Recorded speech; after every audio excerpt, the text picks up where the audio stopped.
नमस्कार, मैं हूं आपके साथ संजय यादव और आज तारीख है 31 अक्टूबर। वैसे तो आज का दिन दो महान विभूतियों के लिए याद किया जाता है। एक देश के पहले गृह मंत्री सरदार वल्लभ भाई पटेल, जिनकी आज जयंती है, और दूसरा वो नाम है मेरे देश के पूर्व प्रधानमंत्री और देश की पहली महिला प्रधानमंत्री इंदिरा गांधी की आज पुण्यतिथि है।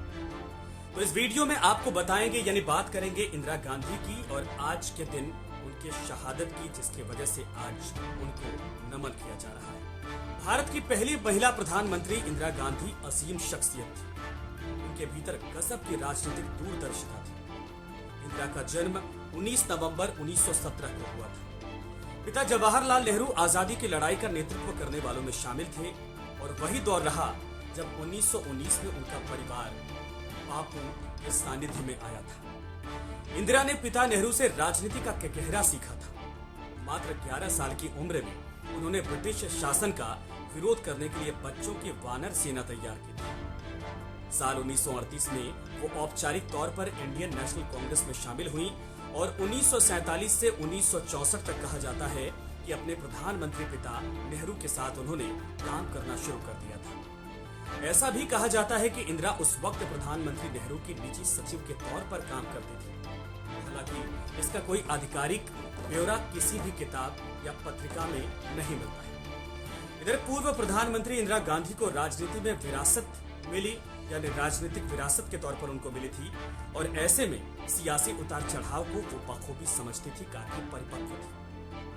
और यही वजह रही कि उनके सामने न सिर्फ देश बल्कि विदेश के नेता भी 19 नजर आते थे, हमेशा प्रभावशाली दिखती थी। और ऐसे में पिता के निधन के बाद कांग्रेस पार्टी में इंदिरा गांधी का ग्राफ अचानक काफी ऊपर पहुंचा और लोग उनमें पार्टी एवं देश का नेता देखने लगे थे, उनको पहचानने लगे थे। वो सबसे पहले लाल बहादुर शास्त्री के मंत्रिमंडल में सूचना एवं प्रसारण मंत्री के तौर पर शामिल हुए। काम किया, सीखा, अनुभव लिया और शास्त्री जी के निधन के बाद 1966 में वो देश के सबसे शक्तिशाली पद यानी प्रधानमंत्री पद पर आसीन हुई। एक समय गूंगी गुड़िया कही जाने वाली इंदिरा गांधी तत्कालीन राजघरानों के ग्रीडी पर्स समाप्त कराने को लेकर उठे तमाम विवादों के बावजूद उस समय प्रस्ताव को पारित करवाने में सफलता हासिल करने, बैंकों के राष्ट्रीयकरण करने और साहसिक फैसले लेने और पृथक बांग्लादेश की गठन और उसके साथ मैत्री और सहयोग संधि करने में सफल होने के बाद बहुत तेजी से भारतीय राजनीति के आकाश पर पहुंच गई थी।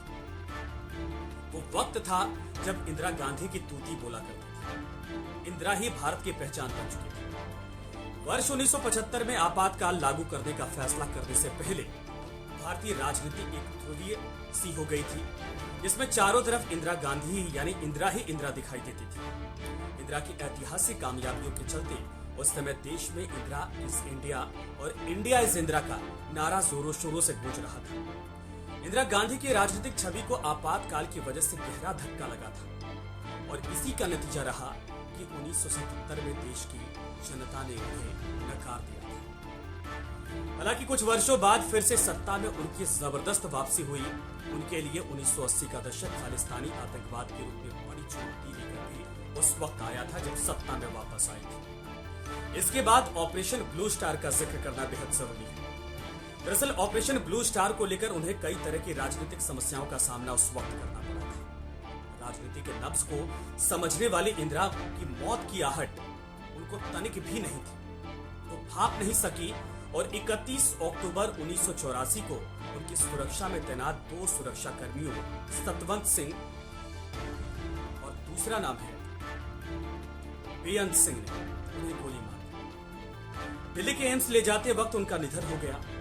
इंदिरा गांधी की राजनीतिक विरासत को पहले उनके बड़े पुत्र राजीव गांधी ने आगे बढ़ाया और अब सोनिया गांधी और राहुल गांधी उसे आगे बढ़ा रहे हैं। आज देश और विदेश में इंदिरा के नाम से कई इमारतें, सड़कें, पुल और परियोजनाओं पुरस्कारों के नाम जुड़े हैं। इंदिरा गांधी शहादत को प्राप्त हो गई, इसीलिए आज उनको नमन किया जा रहा है। ऐसे में तमाम खबरों के लिए आप भी बने रहिए सी राजस्थान के साथ। ऐसी कहानियां हम आपको बताते रहेंगे, सुनाते रहेंगे, इतिहास आपको समझाते